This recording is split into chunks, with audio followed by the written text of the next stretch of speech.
what's going on? How's it hanging? How's it happening? Because you guys know this is Kevin from the Chord Progression Podcast. Hey, everybody. It is Thursday, the 28th of July. It's our last episode of July. And, well, excuse me on that one, but we got some pop-punk fun. Well, I should not say pop-punk fun. Pop-punk-esque fun, because this band we talk about, they got pop-punk in their roots, but my God, they go much further than that. Trust me on that. A lot of fun to be had on this one. But before we jump into it, I want to thank support for this podcast. So first, let's start out with this. We're in the midst of summertime right now. You know, it's summer, it's hot. People going to the beach, concerts on the outside. Oh my God, yeah. And a lot of people talk about looking good in the warmer months. Let's be honest. I mean, everyone wants that beach bod, like, ooh, yeah. But very few have the balls to do it. Well, it's time to nut up or shut up and take the easiest step into looking super sexy this summer by using our sponsor, Manscaped. Manscaped's Ultra Smooth Package makes sure you have the proper care down there and there. Boxers 2.0 from Manscaped gives you the perfect stage to show off that brand new look. These products make you look hot, but you cleanly shaving those nethers, they'll keep it cool. And the Boxers 2.0 patented jewel pouch technology, you know that pouch that's right there, it'll keep your boys from turning any beach day into swamp day. No one wants that swamp ass kind of stuff. And they also have the Ultra Smooth Package. It is a specialized 3-step groin shaving kit to help you buff, protect, and smooth out the most sensitive areas down there. I'm talking crop shaver razor, crop exfoliator, and crop gel. This kit is the perfect polish for your family jewels to make them absolutely shine. So, I mean, let's be honest. You're shaving down there. The worst thing you can deal with is ingrown hairs, cuts, hard to reach places, because you're just going to end up going down there and cut yourself through and go, ah, shit! And no one wants to have cuts down there. It's terrible. So here's how you use the Ultra Smooth Package. You get their crop exfoliator, which is infused with ingredients that can soothe, clear, and clean the skin on and around your groin to make you feel refreshed. And the crop exfoliator can help reduce the risk of ingrown hairs in those delicate places. You don't want ingrown hairs down there. The crop gel is step 2, so you can see where you're shaving with their unique clear shaving gel. Clear, you can see, just for your groin. It's called your delicate area for a reason, guys. This is the one place you do not want to go in blind. You want to be able to see it. I'm not blind, baby, I can see down in my boys. Oh, yeah. And then it's time to shave with a crop shaver. It was designed for shaving the groin area with confidence. This razor has 3, count them, 1, 2, 3 precision blades, including extra wide lubricating strips and a pivoting head for the ultimate groin grooming experience. And all 3 of these are vegan. Wow, these can be vegan? No shit. Cruelty-free and sulfate-free products are included so that you know your manhood is in good hands and without compromise. So come join us with clear nethers down there, cool nethers down there, and also with the Boxers 2.0. Dive headfirst into the rest of the summer with us and join the 5 million men worldwide who trust Manscaped and get 20% off and free shipping worldwide by going to manscaped.com/CPP to get that. Order your stuff. Use the discount code CPP. Remember, 20% off and free shipping. Manscaped.com/CPP. Comments, or I should say description below. That's where it all is. All right, we are also sponsoring the When We Were Hungry Music Festival happening in Las Vegas, Nevada, October 20th and 21st of 2022. Memes in the Dreams, Pancakes in the Pit. You guys miss Warped Tour? You want something that's just like it, or that has the spirit of it, with bands that are just wanting to be hungry, wanting to absolutely go nuts and just earn it. That's where We Were Hungry Festival comes in. It has bands such as Modern Day Escape, such as Saving Vice, such as Outlier, such as Along Came a Spider, such as our friends in Varsity and our friends in Palisades, plus many, many more. Why do I mention those 6? Those 6 have been on the podcast before. We're going to be out in Vegas October 20th and 21st, 2022 for When We Were Hungry Music Festival, and you should be too. Tickets are on sale now. Go link trips to the podcast, WhenYou'reHungryFestival.com. Get your tickets now. Find me in the pit. We'll have some pancakes, guys. Oh, yeah. Now time for a feature presentation. The band Clearfight is with us today. Their bass is kind of in pop punk, but their sound is so much more expansive. We talk about that. We talk about the pop punk scene. We talk about its more family orientation. kind of in spite of MGK in a way, and just so many other fun things you're not going to want to miss out on, along with their next single, Save It, which we're not going to save it for you guys. It comes out on August 5th, so get ready for it. Are you guys ready for our episode with Clearfight? Hell yeah, you are. Let's go! Yeah.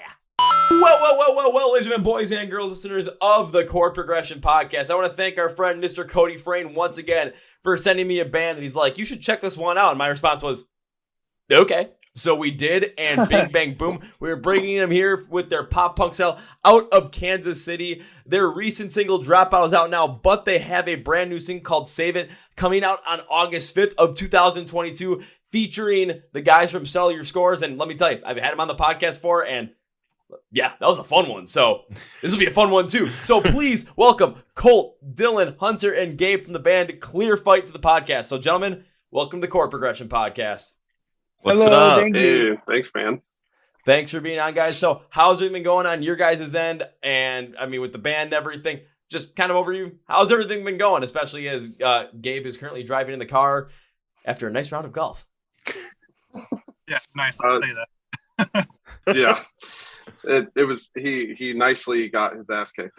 So yeah, I mean band's been good, man. We've been kind of hard at work trying to focus on making some new music. Like you mentioned, we got Save It coming out. We actually just got back from a few days in the studio this week, working on a couple new songs for our next EP. So that's really exciting. And we got a show in a couple months that we're prepping up. It's going to be basically our big hometown show for the year. Kind of stacking the card the best we can, and just planning on kind of having one last good show before we focus on all the new music that we're getting ready to put out. So other than that, man, it's just been kind of party at Dylan's new house every weekend pretty much, and hanging out and just enjoying this 110-degree weather. So Yeah, the weather sucks. It's awesome. 110-degree weather. That's just making me go, ugh. Well, and another fun part of that's, oh yeah, you were playing golf in it. Another fun part of that story is the drummer, who's not with us right now, works in a brewery in town. And I think back there, it's probably like 120. We went and said hi to him at work, and he was like just dripping sweat. I'm like, is that going in my beer? But he said it's not. And I believe him.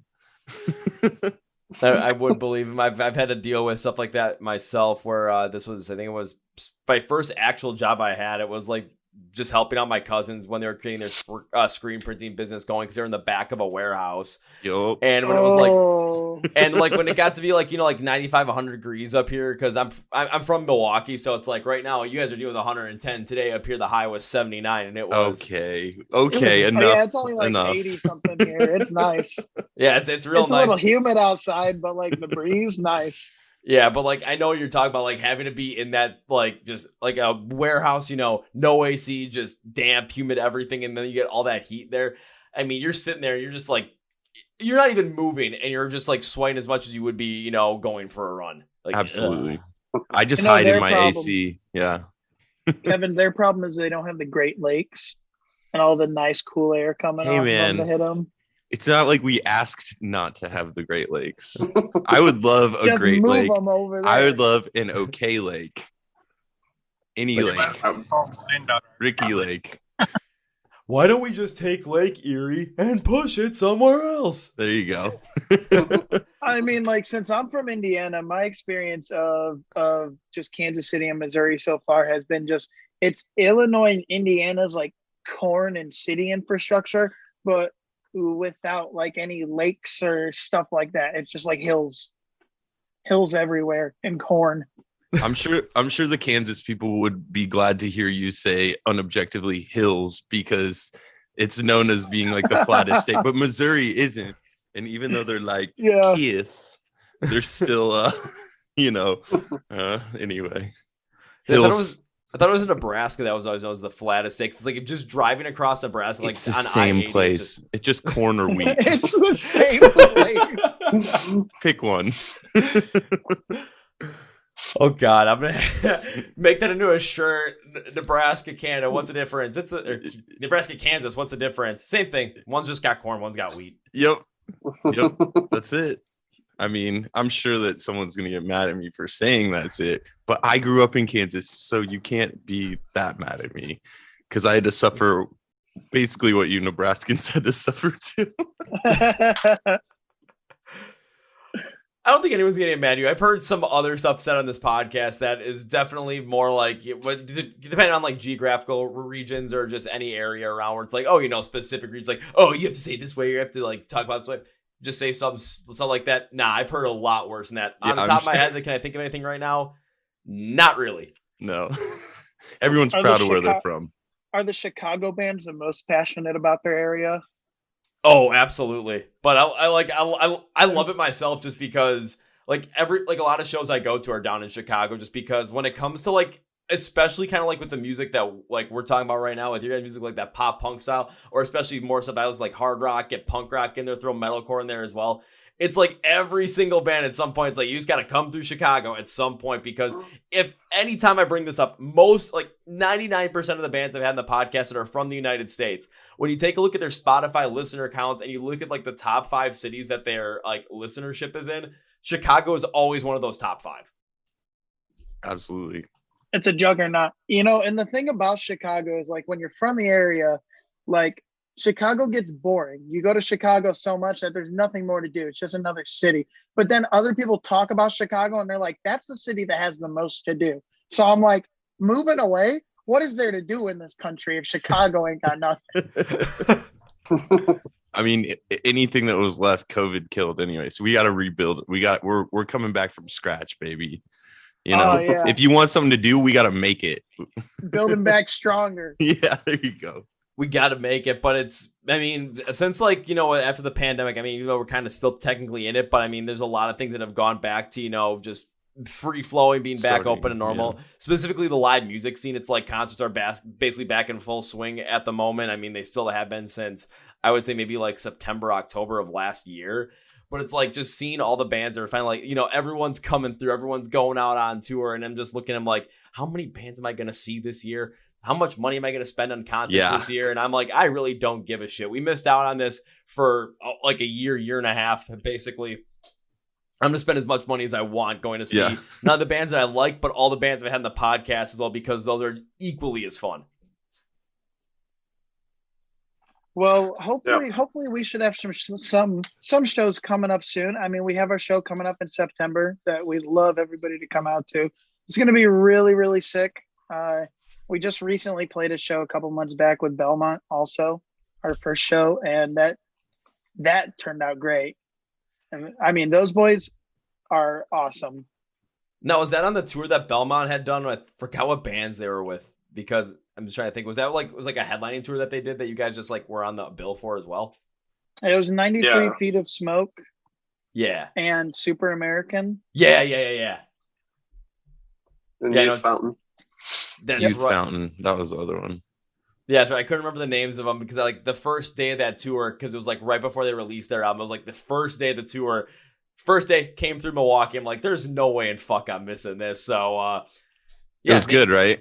Oh yeah, it was fantastic. All of a sudden it's, people are starting to get into it a little bit. All of a sudden Super American goes on and, the pit's starting to get going a little bit. Everyone's having a good time. Their bassist jumps in the pit with us. It's a blast. Belmont goes on and then, at that point in time, my brain just clicks. I'm like, it's throwdown time, motherfuckers. Yeah. The cool thing about their fan base is that, the songs that we played during that set, like Hunter said, it was our very first show that we had done as a band. So the songs that we had to really choose from that were done and kind of ready to play, we had some really good, like Save It, actually, which, the song's coming out next month. We actually played at that show because it had been done for quite a while. We just haven't figured out when we were going to release it. So we had that. We had a couple other songs, but there were a couple that were like a little bit more poppy, not really that scene, but still really good. And man, like we actually got a mosh pit going during one of our most poppiest songs during that whole show. It wasn't really the song I would have thought that to happen, but it like the crowd just loved it. It didn't really matter that it was almost like cross genre of what that show was supposed to be. It's just they just want the scene to, to do well, no matter what spectrum of the scene you kind of fit in on. So it was really cool. I mean, like, and all the bands that we, played with that night, they were all super supportive. Hunter, like, was in the back playing like GTA, I think, with Belmont. So, like, it was just good hangs. We were all playing GTA 4 back there. Four. I think it was me, a couple of the dudes from Belmont, Joe from Capstan, their guitarist, and I think the Super American drummer. We were just taking turns handing off with GTA 4 on the PS3. Do you prefer 4? I do prefer 4 over 5. Oh. What? We were watching UFC right after. Was that the Oh yeah, the UFC fight was on that night too. Yeah, fight going on that night. Yes. Yeah, we were every single band the whole time. If they were not on stage, we're huddled around the Belmont merch table watching UFC. So while you had mosh pits going on at your show, we were watching people punch each other in the face. They're getting inspiration. The whole time it just kept buffering and stuff too. And then you guys actually wanted to punch somebody because buffering. God damn it!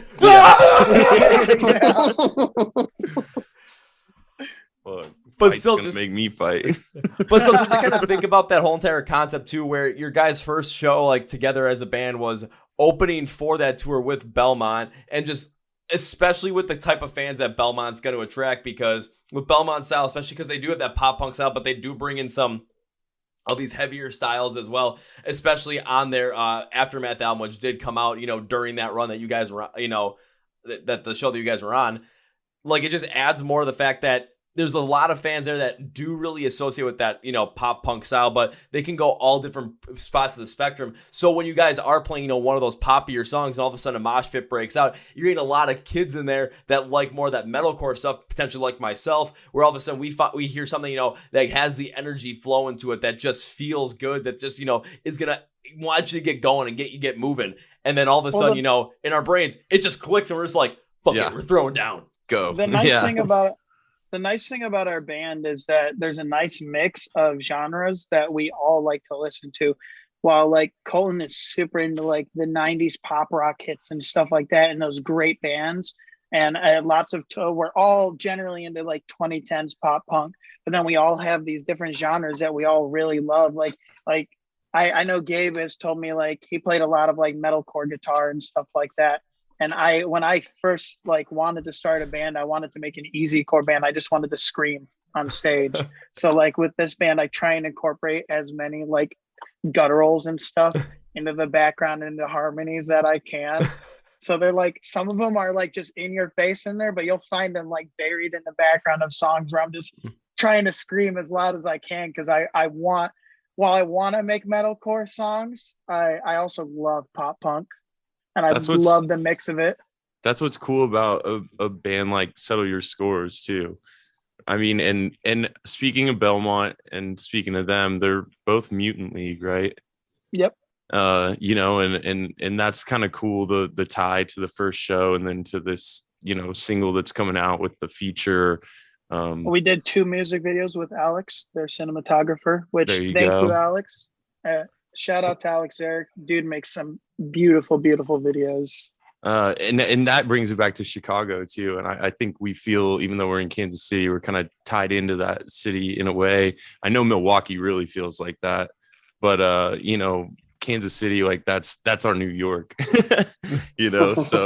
so I don't know. It's gonna be dope to drop that. I feel the same way. Like A Day to Remember, For Your Strong, Set Your Goals kind of vibe always was really fun for me. It's like those are the most fun shows, songs, in my opinion. Everyone's got their own, but it's just really, it's cool mixing that poppy stuff with the heavier stuff. It accesses a cool part of my brain, at least. I feel like other people feel that way, or it wouldn't be so popular. Same here. I was just explaining to my fiance in the car, because she's definitely she's into like indie and alternative and stuff like that. And not really as much into any like metal and stuff like that. And I'll put on stuff like earlier I played Lost in the Static by After the Burial, or I listen to a lot of like Beartooth and Wage War and stuff like that. My Boys and I Prevail. Listen to way too much of that when she's around, but like she doesn't get the screaming, she doesn't understand it, and I'm like, look, it's not about that. Like eventually you learn what they're saying. It's all about the instrument, like the instruments and just the like these beautiful melodies that they're coming up with these really deep cutting riffs. I have a question then. How did she feel about Ripcord, where you are screaming, but it's mostly a singing song? Now, honestly, like I think she liked the other one more. Really? Yeah. You know, it's not for everyone. I guess the screaming's not for everyone. We've known that for a long time. I just can't understand what he's saying. Okay, then listen to something else. But I like this. Like, I could completely understand where she's coming from too. It's like, oh, you know, the screamings, you don't really understand where it's coming from. But if you don't like get a chance to like really understand where the vocals are coming from, or just how the sound of the vocals and how the sound of those screams, the unclean screams, are playing a part with the melodies that are behind it in those verses, in those pre-choruses, in those bridges, in those breakdowns as well. You miss, like, it's telling the story with that emotion behind it. It's the words mean a lot, but the vocals end up becoming more of this like instrumental piece behind to really bring that across. Because like, absolutely, I'll be honest with you guys, like when I first started listening to stuff, like I would never listen to anything that had an unclean screaming. I just couldn't get behind it. Like my favorite band was Disturbed, and it was like, you know, David Draymond's got an insane voice. Then all of a sudden it transitioned over to like I'm just listening to Rise Against like crazy, which I still do because Rise Against is fucking awesome. But then all of a sudden, like Linkin Park and Chester Bennington was like the first like opening the door of it. And then all of a sudden, started to get into this stuff, started listening to Architects, just listen to their Holy Hell album, and then it finally clicked. It was like how these unclean vocals work just to tell these stories and tell those emotions.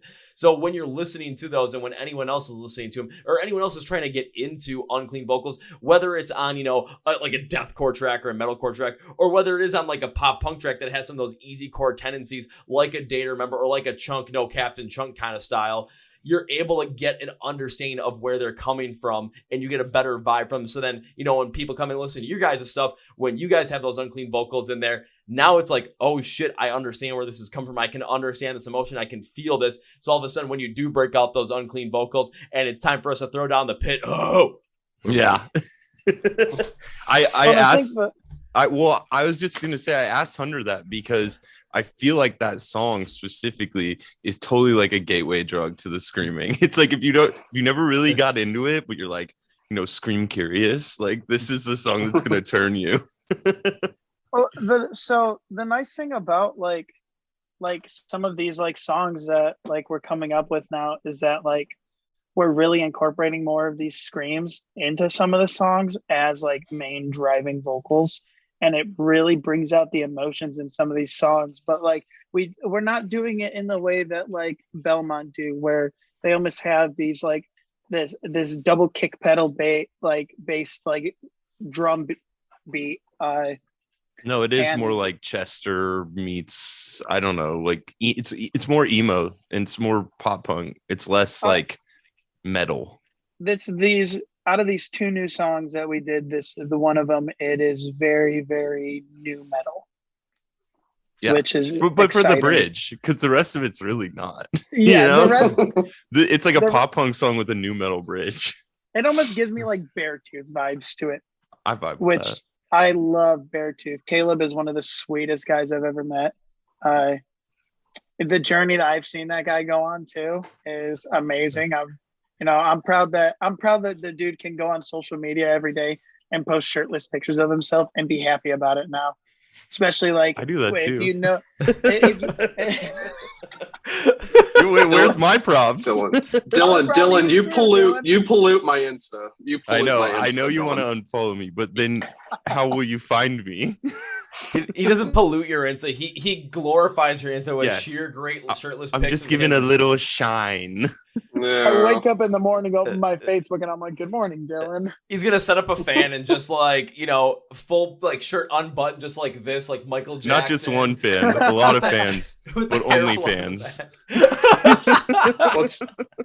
Let's be real, Hunter. You wake up in the morning and you open your Insta, and Dylan's the first picture, and you're just like, "Good morning, my sweetness," and you kiss your screen. He says Poppy. Double click. That's right. I double click it too. And then he sends me a text. He says, "GM Poppy." I'll say, but kind of like jump back to what you were talking about, Hunter, kind of like using Caleb like as an inspiration too, because it isn't like incredible to kind of watch kind of what has happened to, especially with the release of their new song Riptide as well, where it's like it still has that Beartooth energy, but like when I first listened to it, I couldn't fully get into it because it was missing that like that raw tenacity that I had really enjoyed from their previous work. But I'm like, wait a minute, this is just that energy is there, but it's just directed to being a lot happier. I'm like, it took me a while to kind of get into it, but now I'm like, I need to feel happy, I need to feel energized. Put on some fucking Riptide, man. My God. Yeah. Well, I met Caleb back in 2018, and when I met him, like he was this really, really shy dude. Like while he was proud of what he does and all that, like the dude's definitely not the most talkative guy in the group, it seems.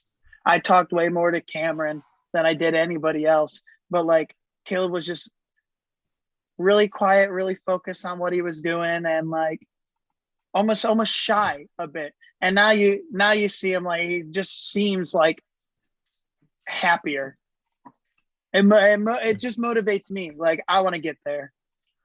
Yeah, totally understandable. It's like also using it like when it comes to music as well, kind of like bringing it all into, with you guys, like you guys all like pop punk in some capacity, but then where you guys are taking other influences, bringing in, whether it's, 90s pop rock, whether it's, bringing in metalcore, bringing some of those easy core styles, or bringing in, kind of inspiration from like, as I've heard Caleb Shomo describe it, high voltage rock and roll. I'm like, I don't know how you can describe Beartooth any better than that, but like taking all of those different influences and putting them in and having it like the connection point be pop punk, it's going to allow you guys to have the ability to, take what you guys want to do and just expand it all across wherever you guys want to go across. Or okay, we're gonna do a song and this kind of feels like, we want like this like 90s pop rock vibe in there. Yeah, we're gonna go there. We want to go with that easy core style. Okay, now we're gonna put some Unclean Screams in there. We want to bring in pop punk meets metalcore and just go full force with the heaviness. We'll do that. But it allows you guys to just really expand your sound and really take this whole look at it and say we can do so much. But with pop punk still being at the core of it, it still allows you to have a sound where when people listen to Clearfight after they get to know you guys, it's like, okay, when I listen to a song, I know where their core identity is, but they also have the freedom to go as many places as they want to be with their sound. So you guys can experiment as much as you fucking want, and it's not going to throw anyone off in the slightest degree. Hunter is this. Oh. Dude, Gabe, we haven't barely heard from you at all. I actually was going to say, like, seeing your frame up here in the corner, I feel like we're all here talking, and then there's, like, this YouTube video playing of this guy going on a journey golfing, and we're just, like, it's kind of like, just in case we need some B-roll to cut to, or, like, an interesting story. Oh, hey, look, the golf guy's, it looks like he's getting home. I'm playing the golf guy. The thing is, your audio sucks and I can't understand anything you're saying. You need headphones in. If I could understand you, I would get you in on the conversation. I want to hear your voice. I want to know how golf went. Went okay. fantastic. There we go. That worked. Yeah, we need you talking closer. I just wanted to say though, to your point, Hunter is a lot more versatile than I think Clearfight's catalog has shown so far. Cleans. Uh-oh. Did my video die? Yeah, you just lost your camera. Oh well, can you still hear me? Well, yeah, I can still hear you. Okay, I'll fix the video, but basically what I'm getting at is like he hit the high note on Saturday night by Panic at the Disco. I don't know if you know the one I'm talking about, but like towards the end of the song, Brendan Urie hits this crazy note. And Hunter just casually, we're driving in the car in Springfield while we were recording. And he's like, oh yeah, I want to see this. And he just does it. And I'm like, what? Like, so, I mean, this stuff sounds like almost knuckle puck-esque to me sometimes that you're doing with your voice right now. But the versatility isn't just there in theory and in the theoretically the songs we could write. It's also like for real, man. Like Hunter can sing anything, so we can kind of take it anywhere. But I'm gonna fix my video. Hold on, sorry guys. Understand. And I was gonna follow up on that. I think, you know, we've started out. We started out being we'll call it, you know, like a quintessential pop punk band, right? I mean, that's kind of how we were built. That was kind of a lot of what we were focused on writing, is staying within that. And I mean, if you go now and look at any of our socials, any of that, like it just says we're a rock band, because there's so much flexibility with how, you know, we take these songs these days that you listen to the very first single we put out, Goldmine, and there's elements of like the screaming that Hunter's able to do, you know, in the bridge there, and he goes in on that bridge, but the rest of it's like a very melodic, pretty sort of song, you know. And then we've got some songs that are very, like, you know, heavy influenced, but not really, you know, still kind of in that rock realm. But it's kind of hard to call it pop punk, right? I mean, there's sometimes we kind of bend those genres across the borders a little bit, and I think that's what's helping us more than anything, is that we can kind of bend genres, you know, in a really artistic way without seeming like we're immature in our sound or not knowing what we're trying to do. It's really just like, what do we want this song to be about, and what do we visualize that, you know, to be, you know, and then we just kind of do it. And I don't worry about it. Is this pop punk enough? Is this, you know, is it X too much or Y too much? I think it's just like, we just try and make good songs, and that's kind of what's kind of happened. So go ahead. Sorry. No. I just was going to say, to elaborate on it, I think it's more that it's like fun, you know, and for musically, I think that we kind of share this thread that like fun is maybe a little more metalcore, a little more easycore, a little more 90s, a little more pop punk, but there's kind of like a sort of a consensus about what kind of feeling and vibe from the music is fun. And I think that's a lot of what drives like the sound, you know? So I think it comes across as pop punk a lot because it's a really fun genre of music. But, you know, that's why sometimes you'd be like, this almost sounds like Third Eye Blind or something, you know, like, because that's fun too, you know. At the end of the day, our songs are still guitars with distortion and double time and lots of screaming and emotional lyrics. And they definitely fit that pop punk mold. But our inspirations are all across the board. So it's nice. It's nice bringing in these aspects of every band we love into these songs. I don't want to say it's almost like we're doing what A Day to Remember does, but it's kind of similar along that vein, where they put out a choir like acoustic song, and then the very next song is all drop A sharp gent and like punching you in the face. Yeah. I mean, you still call Neck Deep a pop punk band after In Bloom, right? Yes, I do. You know, I mean, is that really a pop punk record? Not really. I mean, have you heard the B-sides? People called Green Day a pop punk band until Billy Joel told them to stop. Yeah. I mean, I still call him one. I didn't know. Maybe he needs to fight me. Arena Let's go. rock. Yeah. Green Day's pop punk. Yeah, but I do want to jump on one thing that Cole had said, where it's like when it comes to, you know, your socials, you guys are putting it across as a rock band instead of a pop punk band. And with other bands that I have talked to recently, specifically ones that do have more of this wide-ranging sound, it's one thing I've seen from them is they've been having trouble, you know, getting on certain bills and getting on certain tour packages based on the fact that it's like, okay, you know, no one, you're just not really sure where to put them. These promoters are not really sure how they're going to end up working within, one specific segment over the other and how it's all going to flow. And if you guys, I think, it's a smart move, because if you guys put yourself out there, like on social media as a pop punk band, now what bands can you play with? You got a family. It's what is pop punk? Yeah. Well, philosophically, but what you're saying is absolutely true.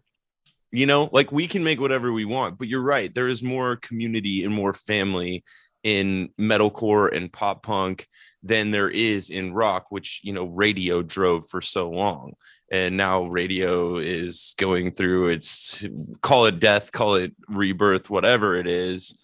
Like pop punk is like grassroots vibes. And yeah, I totally see what you're saying. I think you're right. I think that Colt and I were in a band before this where we were a rock band.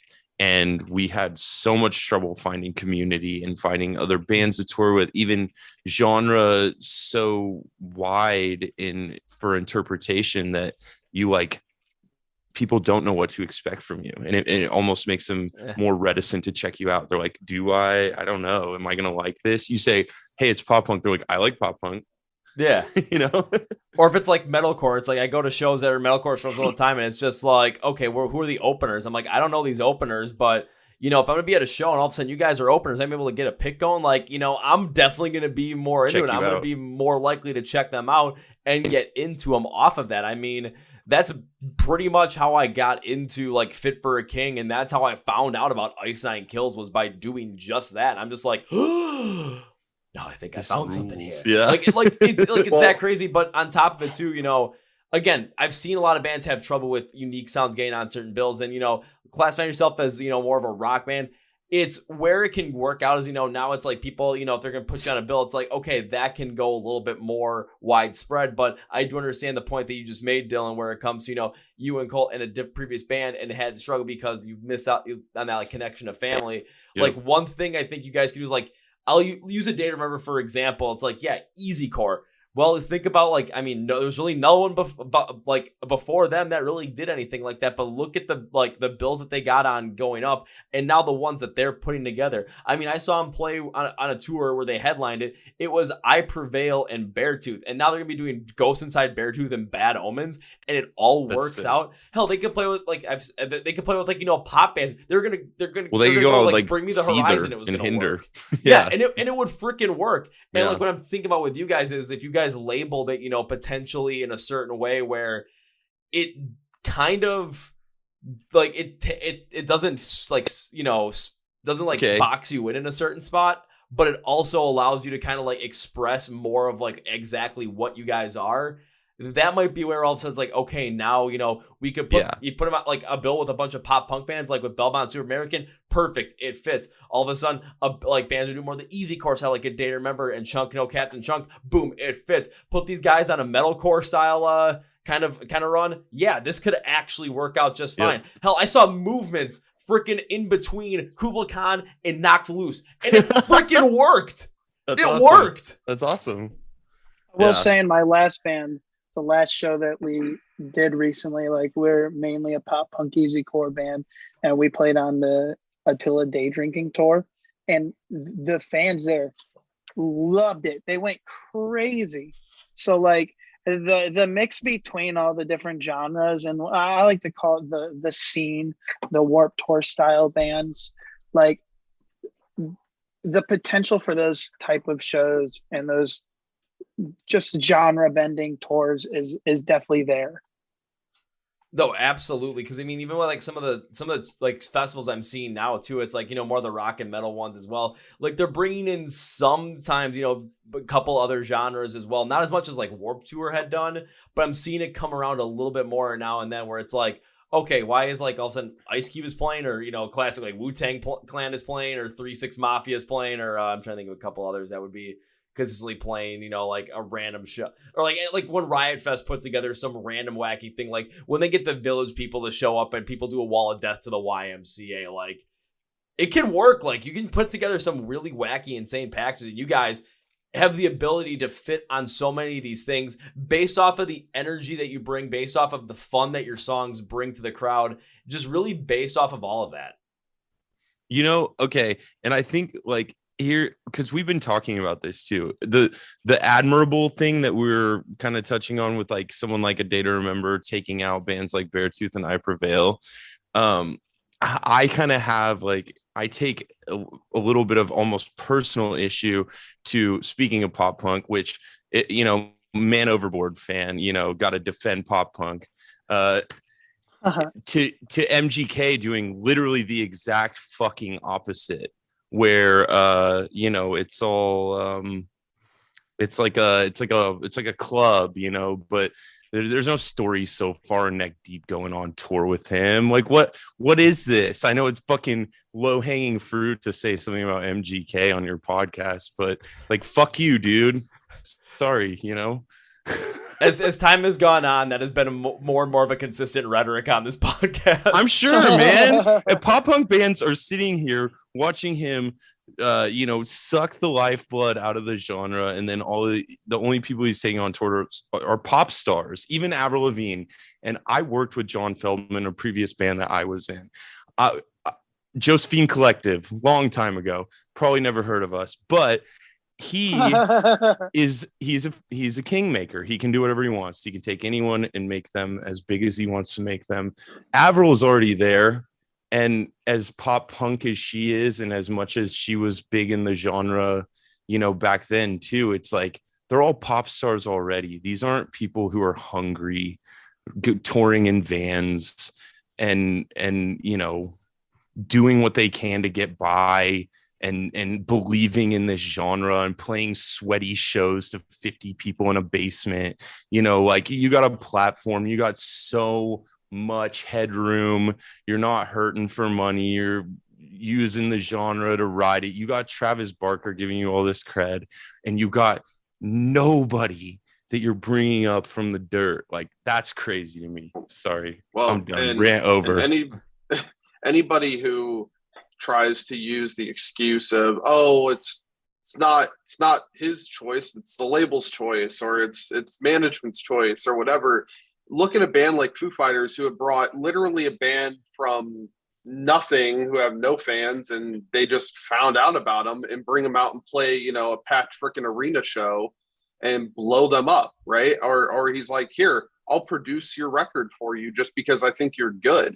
I mean, there's a difference between coming in and kind of being at the top of a scene because you want to make it better and also be a part of it, and then just leeching off of the scene to make your own fans because you couldn't cut it in a different genre. So you had to go steal another genre's fans by calling it pop punk when really it's top 40 hits, and you're just calling it pop punk because it, may have some guitar in it, which is, the first time in 10 years something on the radio had guitar in it, apparently, according to MGK. So, I even saw Smart Death talk about that. And, he's working with Malpass and Lil Aaron, and like, Smart Death is way underrated. Misfit has like 150K views on YouTube, which is ludicrous. Mm-hmm. It's such a good song. And it's just so, and I even saw him saying, yeah, apparently literally there's been no guitar on anything for 10 years straight. And it's bait. It's Billboard making bait, saying, oh, the savior, the prince of pop punk. It's all click. It's all controversy. It's all engagement. Here we are talking about it too. But knowing that, okay, we've moved past that. We know that now. Let's assess what's actually happening. Where is the leg up, for literally a single, like, take the story so far out and I'll shut up. At the end of the day, it hasn't benefited our genre, but the thing is like, it's not only MGK that isn't benefiting our genre anymore.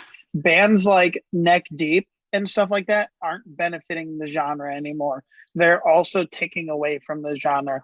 They're going on tour and they're not taking small bands with 10,000, 15,000 listeners on tour. They're taking bands with 1 million to 3 million listeners on tour as their openers. It's the same thing. Yeah, they're filling a smaller theater of 2,000 people, but I mean, still, like, I when I went and saw Knuckle Puck on tour a while ago, they played at the Fillmore in Detroit, and like, Knuckle Puck had, it was like Honey and Oso, and I can't remember what the other band was. It may have been Citizen. It was Citizen. It was Citizen. And like the thing is like at the time, Honey and Oso, like I'm not sure where they're sitting at right now, but at the time they definitely weren't these massive heavy hitters like Knuckle Puck, but like Neck Deep aren't taking bands like that on tour.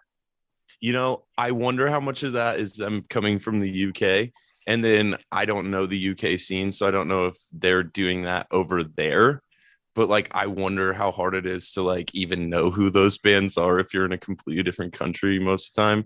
But I mean, the thing they is, got like, agents, they got, you can ask who's the hungry band who's really after it right now. Get us out with them. Like, I've heard they consider like their hometown show area to be Florida. Guys, so like look at the golf man. He's walking around. He's lost. Oh, my house. I mean, I'm sorry. Oh, he's gonna have good connection now. Oh, can we hear him now? God. Gabe, we need you to chime in. We haven't heard from you at all. I mean, what do you want me to chime in on? You guys have been we can hear him. Oh my God, Yes! I can hear him. And he Unmute looks your so mic. beautiful. Stay here with us. I just wanted to talk about strictly 80s Joel for a minute, you know? Well, I want to know how your I will golf say, game though- went. Oh no. Dude, it was my first game ever, and one hole, I almost made a hole in one. And after that, I was just crap. Horseshoes and hand grenades, baby. I don't want to hear about almost. Yeah, almost Oh hard. my God. He was like, we played at this course. It was called like Jerry's Amazing Putt Putt or something like that. The 300-yard drive is me trying to hit cars in the parking lot. You're like Happy Gilmore, but at a putt-putt course. It's Top Golf, but it's high golf. It's all in the hips. And it's featuring me. It's all You know, right outside of Indianapolis on Interstate 69, there's a Top Golf in Noblesville, Indiana. And like this Top Golf is right next to the like 8-lane interstate, and they just have the giant like fence and all that. But like I can't imagine that the fence is small enough to catch golf balls. The netting looks gigantic. It looks like there's lots like of the giant holes are this big, and it's like good luck. like a football can fit through it. Anyone like, driving through, good luck. And I've been seeing those TikToks of people doing crazy stuff in Top Golf that it's scary. It is. Kind of jumping back to the whole entire, music conversation we were having before this a little bit. Kind of bringing up like the MGK thing is. Sorry. Like, no, it's totally fine. I loved hearing about this Ram shit, but like I had some in mind. I really want to put out there where it was please. Like, if it's about him. Yeah. Well, like when it was all starting up, it was like kind of him starting up with this stuff. I kind of looked at it as a potential positive because of how he was using TikTok for this, where all of a sudden this could potentially bring more kids into the genre. Like it had the potential at the beginning. Yeah, no, but Swaco is kicking his ass on TikTok. Just saying, Swaco rules TikTok. I'm not on TikTok very much. I'm on TikTok to post super cuts of the podcast, and that's where you gotta be. You gotta be on TikTok. I'm on there. I'm on there. Trust me, I'm on there. I just haven't really hit on much yet. Me neither. I've hit on neither, man. I've been on one super cut of a podcast where one guy told me about a bender that he went on, and then he woke up wanting to be like, "Oh God, kill me! I hate this. Like this is terrible. I want to die." Then wrote a song about it, and it was the band's best song so far. So that actually had a pretty good viewing on TikTok. The quintessential Swaco video. The quintessential Swaco video is like the one where he's like, when you show up to the studio and I don't know, basically they think he's a rapper, and then the guy, it's him and himself. But anyway, I mean, I love TikTok. I love all the mediums. I love the way everything's expanding. I hate it. I fucking hate it. I love it. It's great for everything. I want it to go away. I fucking love it, man. It's so cool for everyone and everything to have all these new ways to get out there. It's so vapid. But no. To MGK, it's like, dude, fucking rules at what he's doing, but it's because of the team. And I just want that to like lift everything and not just be like, his next album he makes gonna be a rap album. And then he's already said that. Yeah, and then it's gonna be everyone just sitting there going, why dude, why does no one like pop punk anymore? It's like, well, because they're following the spotlight, you know. Yeah. No, they're not following. I don't know. I just like plant some seeds here before you dip out. Maybe I will say, while he's not planting seeds, it is up to bands like us to take what he is setting in stone. I literally made a song called Poser.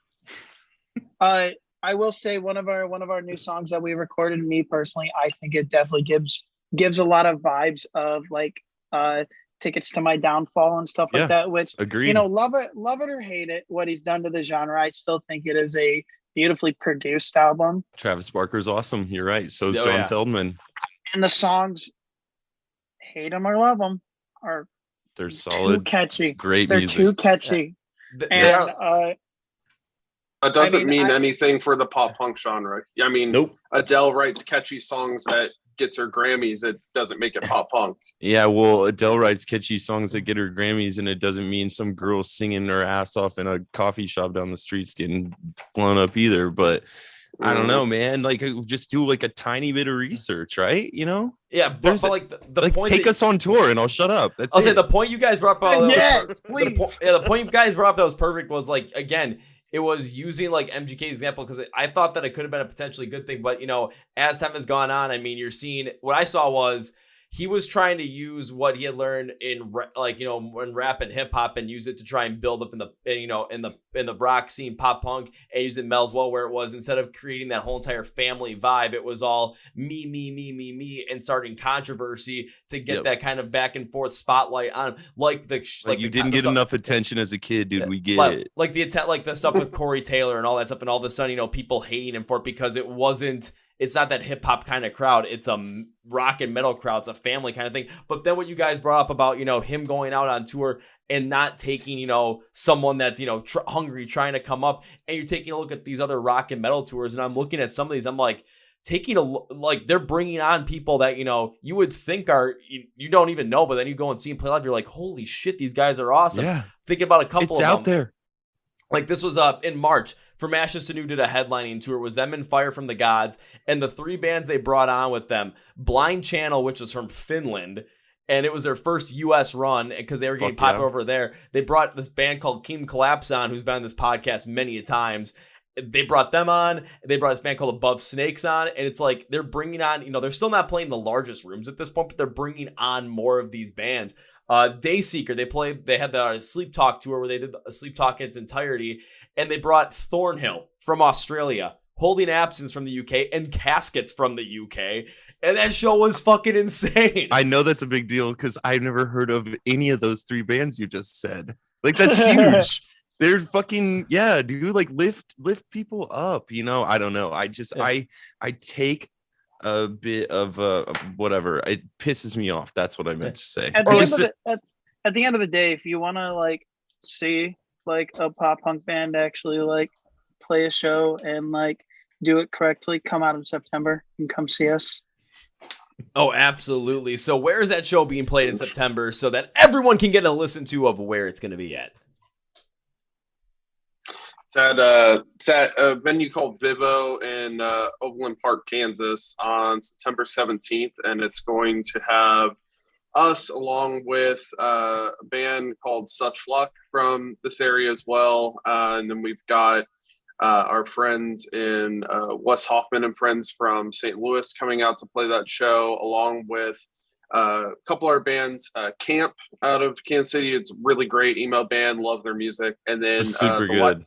And then The Life I Love, who's out of here as well. And they're kind of more of a pop rock sort of band. And we've known Chris and that gang for quite a long time. So it's going to be a really cool show. And it's like, I think it's like 10 or $15 to get in the door for 5 really good bands. And just going to be having a good old blast finishing off the summer. So I will say it's a real full circle moment for me too, because the whole way that I met Colt wasn't from me like meeting him as like a musician or anything like that. It was like actually more like 5 years ago now. I had gone through a bad breakup, and he was in his previous band Such Luck, who are playing the show with us. and their EP that they released just really like hit me in terms of like what I was going through at the time. So little obsessive Hunter at the time was like, I'm gonna add every single one of those dudes on Facebook.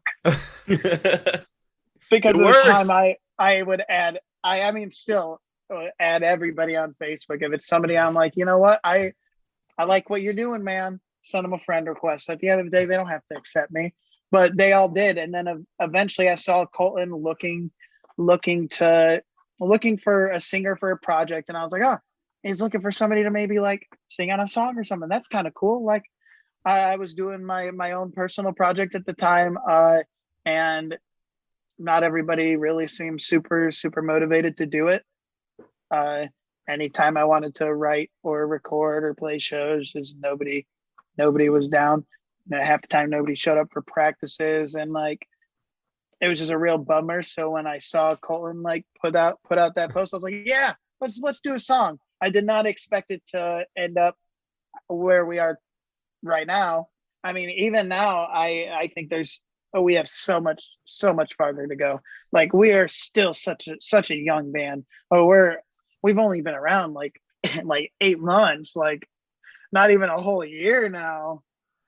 Yeah, and like you said, your first show was playing in a support for Belmont, which is just absolutely ridiculous, given the fact that when it comes to kind of pop punk, I know Belmont's not, the biggest name in pop punk, but they do have more of a unique sound to them, to the point where you go to their shows and say they're playing like a room of like 200-300 people, max capacity. That's going to be what the show's going to be. It's going to be at that max capacity. Like they're not going and playing like the, rooms that are like, oh, we're playing 200 cap room and 50 people show up. No, that room is packed. So your first show, you got to taste that full-fledged audience right there. And I mean, you guys are only 8 months into this. I mean, come on. Like there's so much more on the horizon for you guys. You just got to stay hungry for it. And we're definitely hungry.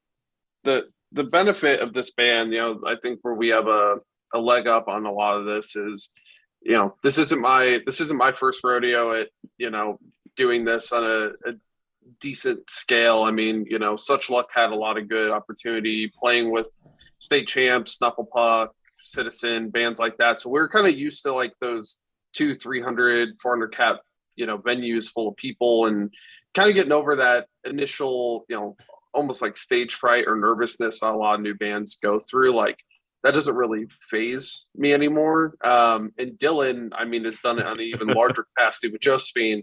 So we've had like a lot of good opportunity, and Mime Game when we were in a band together. I mean, we got to play Still What Fest down in Dallas with Zemer and his crew and stuff. And so we've had a lot of fun, playing that type of environment. So I think it's not new for us, and we're excited to get back to doing it more because, with COVID, I didn't know when it would be the next time that we got to play shows like that, whatever band it was, right? I mean, I left Such Luck in 2019, and then I think probably about 6-7 months after that is when COVID hit. So, I was like, well, I'm kind of glad I'm not in a band, right? Because navigating those waters, having a project you're responsible for, and just trying to keep everybody healthy and honestly alive during all that is just, that's scary, right? And a lot of musician friends that are making their 100% living off of this, and when something like that derails them, you're more concerned about them than you are, when do I get to play your next show? But after a while you start wondering, right?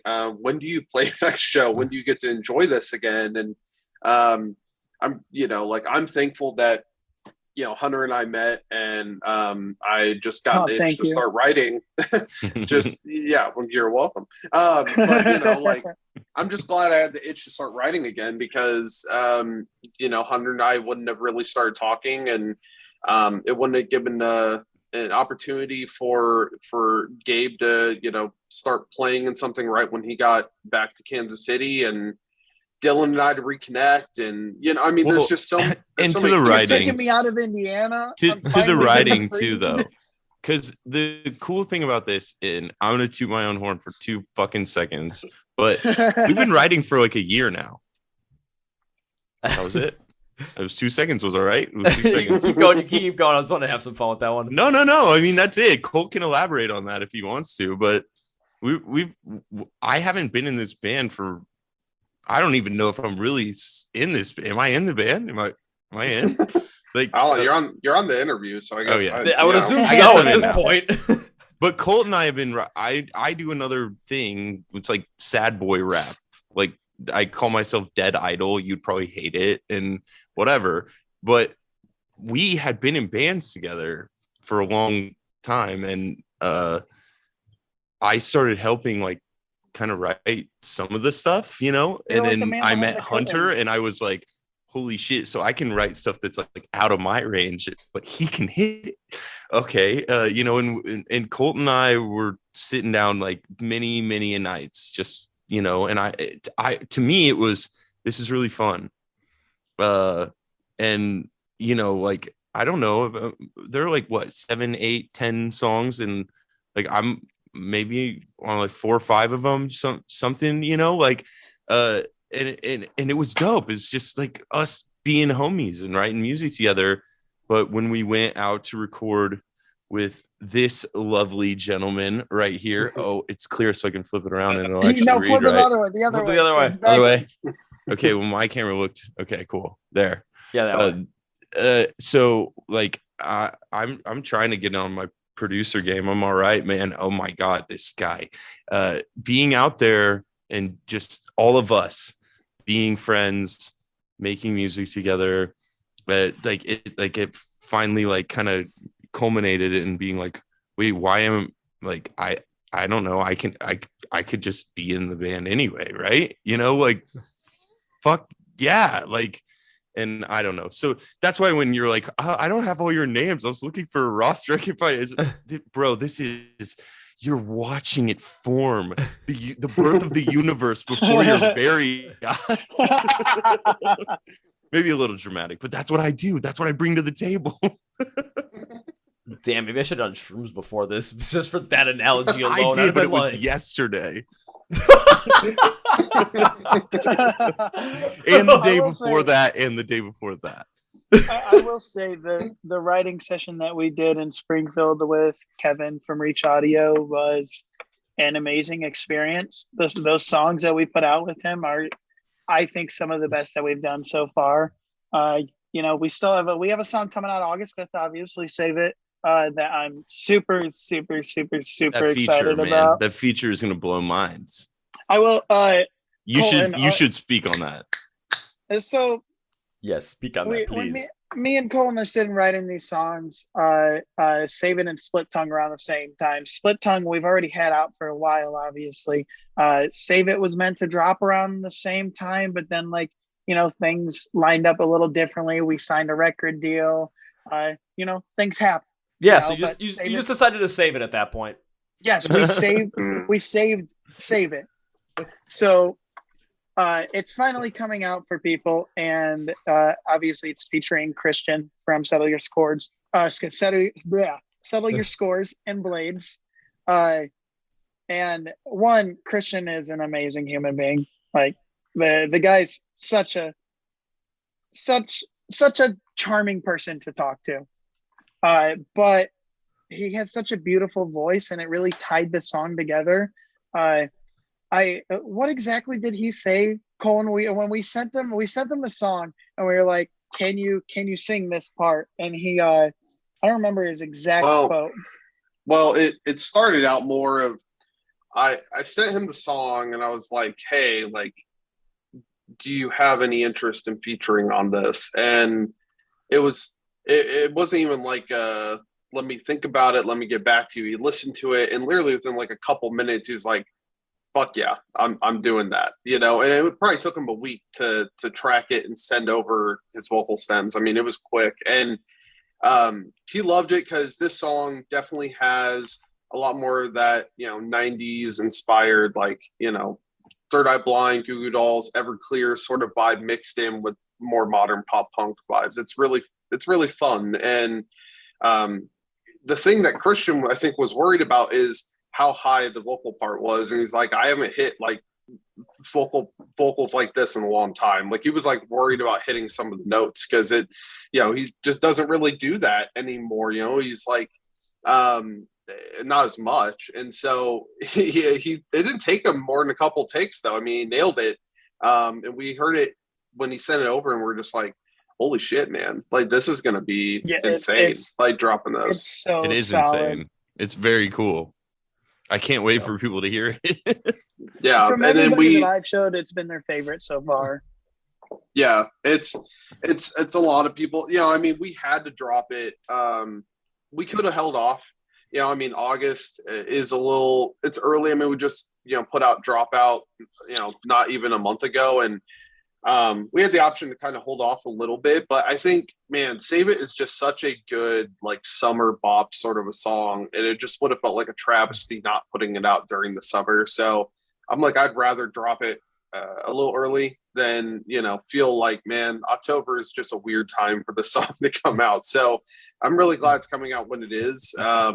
And we were lucky enough that early on, like when we first started as band, we formed a good relationship with Seth Anderson, and he mixed this song for us and came out awesome. And then, you know, John, originally our buddy John McClarios, who mastered this along with Split Tongue when they were going to drop as like a split single. But the final version you're going to hear is actually mastered by Chris Crummett, which he did a fantastic job on that as well. And you know, that was kind of a weird thing pairing that up. One of my favorite albums in the pop punk world is Copacetic by Knuckle Puck, and that was kind of the combination of that album was Seth doing the production and engineering and Chris doing the mastering. And so being able to have something that we did with that same combination, it's just like, is it copacetic? No, I don't know many albums in pop punk that are copacetic these days, but is it really freaking cool that we can say the same guys touched it? It's pretty awesome. And and the song will speak for itself and how good of a job they did in helping, you know, enhance it. So yeah, and then of course, you know, me being able to listen to the song and get my own little take on it to kind of see where you guys are coming from, seeing Christian on that as well, kind of, you know, seeing where Hunter, your vocals are coming from and seeing how Christian was played in there. It really did a good job to kind of break up the verses a little bit, because at that point in time too, you hear his verse come in on it, you get a completed perspective on where the song is coming from just based off that sound and that verse. And when it comes to, you know, talking about releasing it during the summer as well instead of waiting till like October, two things stick in my mind with this song as a positive for that. One, if it was released say back, like you're gonna wait until October for it. October is typically, like, especially when it comes to anything rock and metal, that's like the busiest month for releases for anybody. So the last thing you guys would want to do in that instance is potentially just release this during a time when people are listening to a lot of new music, but at the same point in time, just get, you know, left behind because of all the other noise that's going on around that time. But the other reason is because of what you said, Cole, is like, you know, it has that summer vibe kind of feel to it. It does, because it has a little bit more of this fun, upbeat, up style kind of energy to it, where if you're asking me what kind of like it kind of felt like, where I kind of looked at it was, imagine Less Than Jake, take away the horns and keep your like pop punk core to it. That's the energy it felt like. It had that kind of like this fun, more upbeat kind of feel to it, where when you release it during summer, you guys are going to play this song live. This is going to be the one that's going to get people really moving. It's the one that gets people to just not be able to sit still. And if they're at the bar ordering drinks, they're probably going to end up putting their money down and coming and watching you guys play, because, well, who wants to be sat at the bar getting a drink when this shit's playing? Let's be real. Yeah. Vibes. I mean, I will say I've gotten a lot of my like vocal advice from many of my friends who are singers. I mean, I've gotten vocal advice from Dylan, obviously, more recently, but a lot of my like early vocal advice I was getting from my friend Kellen and Stacked Like Pancakes, and they're strictly ska. So are they like in Texas? Are they Texas, man? They were in Houston or San Antonio? Baltimore, Maryland. Oh. Okay, never mind. Sorry. I mean, I love them. They make some great stuff. They're definitely not ska anymore. They're brass rock, and I will continue to support them in their claim of brass rock. I've never heard of that. Nobody else has either. Okay. I was like, man, old man's getting out of touch. Stacked Like Pancakes are brass rock. But no, Either him or Dylan from I Prevail. They're the ones that have given me the most vocal advice. Wait, So he has the same name as me? yes, yeah. I have two to fight Dylans have him. given me vocal advice. Does he spell it Dillon? No, Good. it's Dyllan. Tell him he can never spell it my way. I'll let him Ever. know. Not even once. But anyways, like growing up, I did 10 years of choir.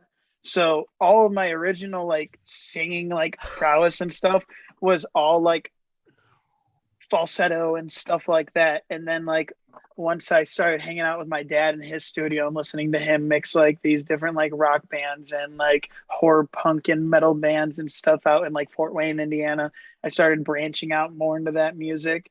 And then once I made friends in these like random genres, it kind of like it's led me to explore a lot with my voice. Like whether I'm trying to sing like with lots of vibrato or I'm just trying to belt the nastiest screams I can. I definitely like to flex my vocal chops, I will say.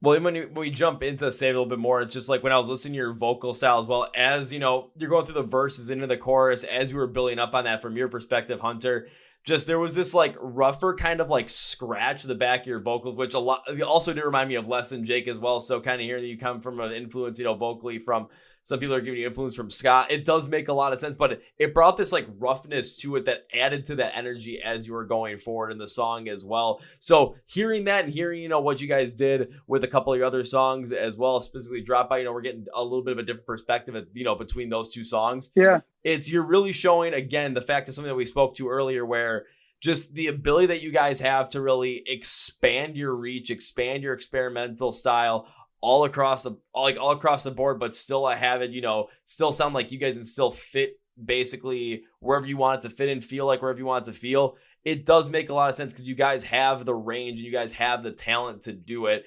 Now, the biggest thing is, how do we get everyone else to recognize this? That has been a hard journey so far. I'm gonna make my dick pics the first result on Google. I'm just kidding. No, I'm sorry. Dude, like Pete It's Wentz. the wrong Pete Wentz kind did of it. attention. Yeah, and I'm playing bass, so it's just Pete Wentz perfect. did it. No, it You gotta fits. be like, you gotta Pete be like Wentz Howie crawled Mandel. so that I could walk. Yo, That's the you most gotta be like quotable Howie moment of this podcast. God damn it. Wait, what'd you say, Gabe? You gotta be like Howie Mandel and send that TikTok. No. Yeah, exactly. No. I mean, it's all everyone's been talking about for fucking weeks. So what does that teach us, guys? All right, I mean, class is I will in say- session. Show your ass on the internet. Class dismissed. I will say, so far we have the biggest following on Facebook, which we probably do the least posting on. We post the most probably on TikTok, which has been the hardest to grow on. We found a couple. I was doing one video series on like what your favorite pop punk band says about you, and like that got No, those a were decent good. number of views. I mean, yeah, but They the were thing good. is that they're not original. They're not original. Like, Yeah. I just feel like a shill on TikTok. Like No, it's good to when I come out with engage in the like common trends.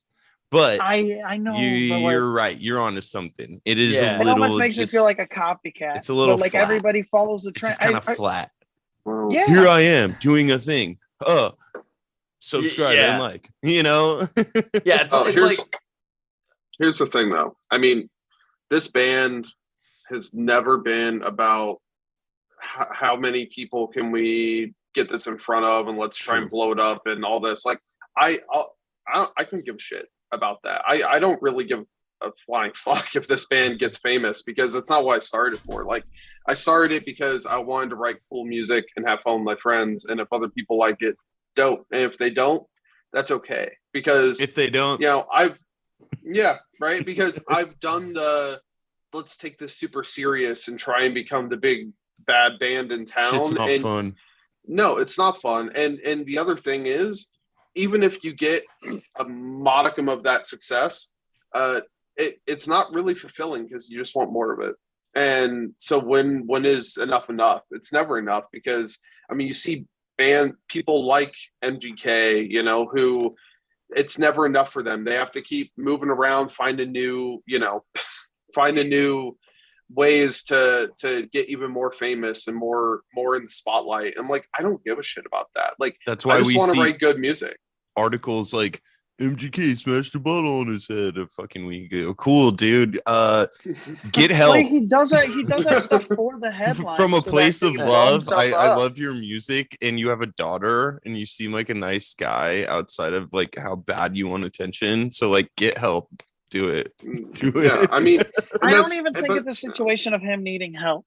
The thing No, is he is does. he's well, I all right, feel- hold I feel like he's fallen hold by. on. Sorry. Hunter, I don't want to get on another MGK tangent, because I couldn't give a flying shit about that asshole. My whole point is that, you know, bringing up like, how do we get other people to hear it? Honestly, I think it's just that we keep putting out good music, and when it's our time, it's our time.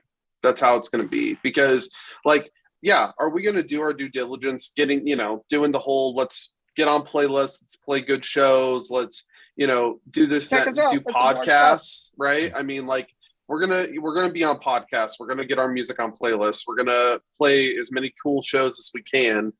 But that's the joy of being in a band. When it becomes catering our enjoyment to what gets the most people instead of what brings us the most enjoyment, and hopefully that just becomes infectious to the people listening and watching us play. Like, the minute that transition happens, it's like, it's not this band anymore. It's just some shit that we didn't sign up for, that we're, you know, feels like we're being forced to do. And that's, you know, it's where like Cody and absolutely. Theoria, like, those dudes are a fantastic label to work with, because they see that vision, and that's 100% what they want for us. They don't want to change us to be something that we're not, you know. They just are embracing exactly how we want this band to look, sound, feel, all of that, and they're just trying to, you know, enrich that. So it's really awesome pairing up with them, and you know, starting to see like the fans that we are getting, they're very much the same way. It's all just kind of like, yo, this music's tight, I found it on this playlist, when's your next show, right? It's not like bands coming out being like, oh, this band sounds like that band, and this band's like, that's kind of how the pop punk scene was when I started playing. It was just like everybody had to compare to everybody else, and it was like a big pissing contest in high school. And it's stopped being like that, I feel like, when the scene started changing a little bit with MGK. Like, the original pop punk bands are less like trying to compare against each other, and it's now like becoming a better community than it was before MGK. But it's not really because of him. It's just like everybody's like, right. There's the new sound, and then there's kind of like the old sound. And I feel like a lot of the old sound pop punk bands are just kind of like, yo, you're sick. Yeah, this band's sick too. Let's like, you know, promote everybody and try and just like bring everybody up. Oh my God. And that's like, kind of the vibe. That's kind of the vibe that, like, why I say maybe we don't classify as a pop punk band, but like, I embrace that community a ton, because I think it's helped us a lot. I just don't want us to pigeonhole ourselves in saying we're only a pop punk band, because our music kind of, like I said, it kind of bends genres a little bit. But I've seen some amazing stuff from that community in the last few years. So yeah, I mean, I'm not too worried about blowing up in that regard. Like, how do we get other people to hear it? I think the community is just making sure that people hear good music when it deserves to be heard, and we're just trying to be a good member of that community by making good music. And honestly, I just want to write songs that help people at the end of the day. Like, I want to write songs that people listen to and they find some meaning out of for themselves, because that was why I started writing my own music and playing music and learning how to play guitar. My first tattoo I ever got was a 21 Pilots tattoo. Terrified of needles, but now you'll see I'm like covered in tattoos, because once I got that first one, I fell in love with it. My second tattoo I got was a neck deep tattoo, and it was just like song lyrics that like had a lot of meaning to me. But like, that sense of community in pop punk was something that I always loved. And while we do write songs that can bend and break that genre, I do feel a a sense of home in that community. I think kind of maybe the best way to potentially even wrap this up fully is when it comes to the stuff that you guys are making, when it comes to your aspirations as a band, when it comes to, you don't want to just like take it so serious where you want to just be the biggest band ever and then have to just, go and just try and get as many people to listen to you. What you guys, it seems like, truly want out of this is what you want is what I would say is my version of success, which success is relative to happiness, where you guys just want to make sure that you are the haps of and you are just reaching your life goals, whether it's making good music, whether it's just making songs that reach out to people, whether it's just finding, personal happiness within yourself, just making sure that you're living life the happiest that you can and sharing that positivity with the rest of the world through your music. And if you guys are able to hit on that, then that means, in this life, you were fucking successful. There you go. Absolutely. And you have the community around you that is now, supporting as more supportive than they were beforehand. Kind of maybe thanks MGK, but in spite of MGK in a certain way too, to kind of put it that way. Where it's like, I mean, fuck a rat race. He's in the rat race. Yeah, where it's like you're seeing, when you're in the kind of like when you're in for it just for the money, and when you're in for it for the love of it, you're seeing that community focus more on now the bands I will are say in for this, the love of it. And I will give him the benefit of the doubt in this too. I think when you love it, it comes through. And I think that's how it started. I think that's why he's popular. Like if you even go back to Hotel Diablo and you listen to his hip hop albums before this, it's good stuff. He's a good musician. If you love it, it comes through. When people pollute it with like a lot of other shit, it starts to feel clinical. And like it's expression, it's emotion, it's messy, but in a good way, in a way that's can be inspiring or can make you cry or whatever. But I think it really just comes down to, if it's not fun, you should probably get out. I'm not speaking on anyone else's journey, but like that's what makes us get together and start playing music in the first place, is we're like, wait, we can just do this with our friends. It sounds that cool and it makes people feel that good, and people dance and mosh and fucking crowd surf and like that. When you lose that, like, go home. Fuck it. It's not worth it anymore. At the end of the day, yeah, I don't want to work at Walmart anymore. And I would love to be able to live off of my You ain't music, trying to sell cell phones? He sells cell phones down by the cell store. No, I just want to be on a stage in a room full of people that all feel the exact same way about the music that they're hearing. Exactly. Whether or not I'm the singer on that stage. Like I'm okay just being in that crowd. I'm lucky to get to be the singer on that stage.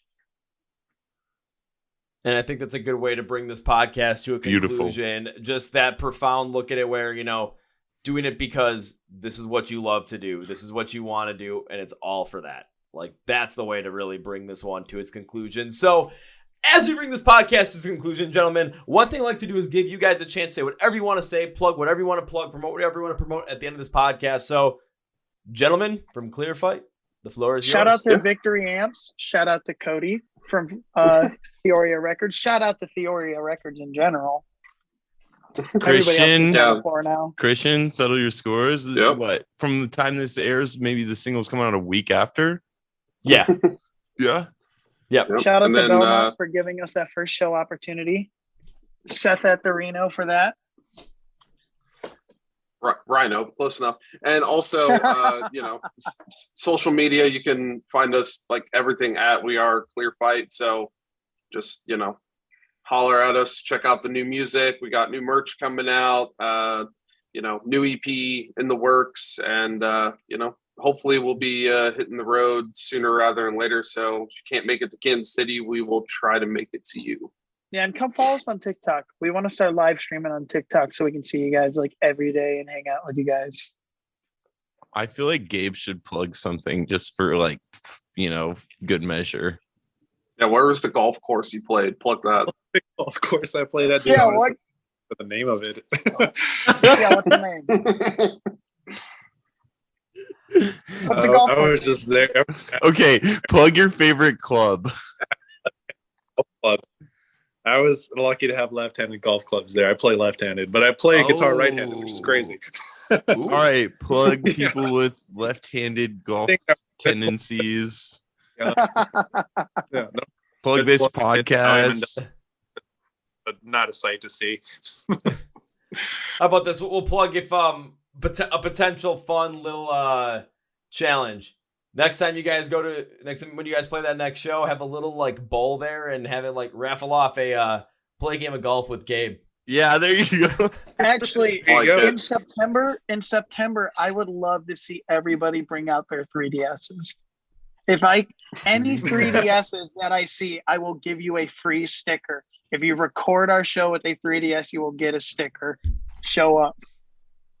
Oh my God. Okay. Unfortunately, I cannot do that because I don't have a 3DS. I have one of the original Nintendo DSs, so it doesn't have. That's okay too. Oh I no, have damn it. 3 3DSs. No, you can't donate them. They have to have their own. Yeah. Okay.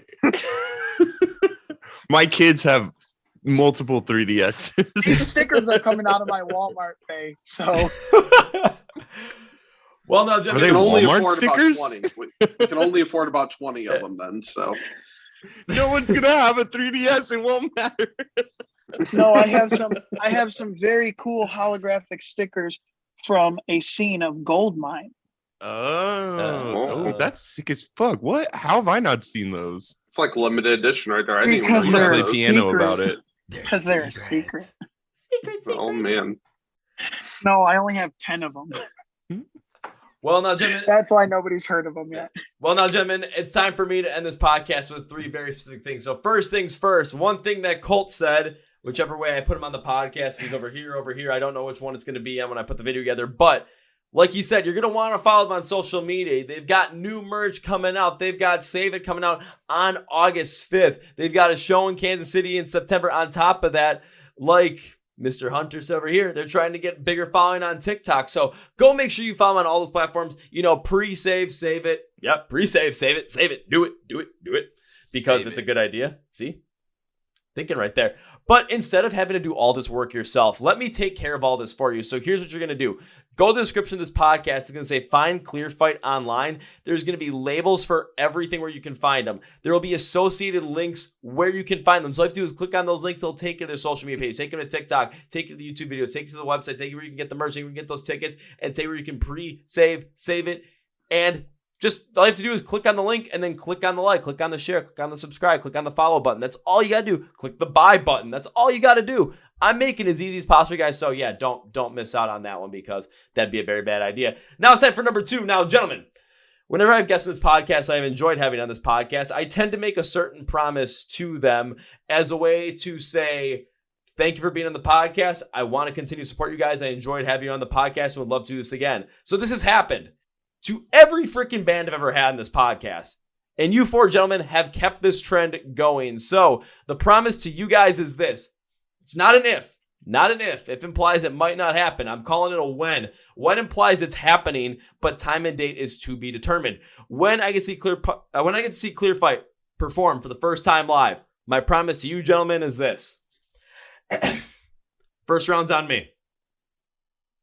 I'm down with that. I do Jaeger bombs, so Oh dear God. Okay. I am so easy. I drink Miller Lite. I'm down with that. I'm a whiskey. That's What me is that? saying what I just said with the Snapchat filter that makes me a pineapple. That is perfect. And now, gentlemen, I cannot end this podcast by saying goodbye because I would love to have you guys on once again. On top of that, I made the promise to you guys. I'm not going back in that promise. So this cannot be goodbye. That's way too final. No, gentlemen, this is going to be see you later. See you, man. Thank you. Well, folks, I'm interview with the guys in Clearfight. Once again, Hunter, Colt, Dylan, and Gabe. Thank you guys for being on the podcast. It was a blast. It was a lot of fun. And come on, everybody. Let's give these guys some support. Follow them on social media. Watch reviews. Pre-save, save it, which comes out on August 5th. Buy tickets to their show in the Kansas City area on September 17th. I almost said October. September 17th. And buy some merch from them. Support these guys. All the links to the podcast under Find Clearfight Online. It's all there for you. So click like, click share, click subscribe, click download, click buy, click everything. Because trust me, you're going to want to. Also, please make sure you're liking and, following along with the Chord Progression Podcast on Facebook, Twitter, Instagram, and TikTok as well. Only ship to the podcast for you. That's so you can stay connected with us on social media, reach out to us, talk to me, whatever you guys want to do. Also, be sure to subscribe to the Chord Progression Podcast on YouTube if you like the videos or if you just like listening. Spotify, Apple Podcasts, iHeartRadio, Amazon, and any other audio stream platform you might be finding this podcast on. If you're already subscribed, let me give you a... Wasn't expecting that burp to come out, but thank you! If you're just subscribed to the podcast after this episode, I want to say thank you! If you're not subscribed to this podcast and you're like, I don't feel like subscribing right now, can you please subscribe? Or if I say, I triple dog dare you to subscribe.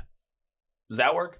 All links to the podcast are where you can find the podcast as well, so please subscribe. Thank you guys for subscribing. Thank you guys for watching. Also want to thank our sponsors. First off, Manscaped. Once again, you can get 20% off and free shipping by going to manscaped.com/CPP to use our discount code, or you just go to manscaped.com and at checkout for the discount code, use the code CPP to get 20% off and free shipping. Thank you, Manscaped. Also remember, we are sponsoring the When We Were Hungry Music Festival in Las Vegas, October 20th and 21st, 2022. Come join us for pancakes in the pit, turn memes into dreams, and let's just have a freaking blast. Thank you to the guys at Clearfight once again for being on the podcast. Thank you, Mr. Cody Frayne, for having, us as a kind of like partner to Theoria Records and helping, interview all these great bands you guys got coming up. And I'm more than happy to give, whatever band you guys got a chance because, man, these are always fantastic. And I hope everyone else likes as well. So be sure to say thank you to Cody if you ever see him in person. So, yeah. Thanks, Cody. Thank you, Colt. Thank you, Hunter. Thank you, Dylan. Thank you, Gabe. And thank you all for watching and listening. On that note, that's going to be for today, guys. Thank you for watching and listening to the Chord Progression Podcast. My name is Kevin, and you guys know how I end every single one of these episodes with a big, healthy, and hearty see ya!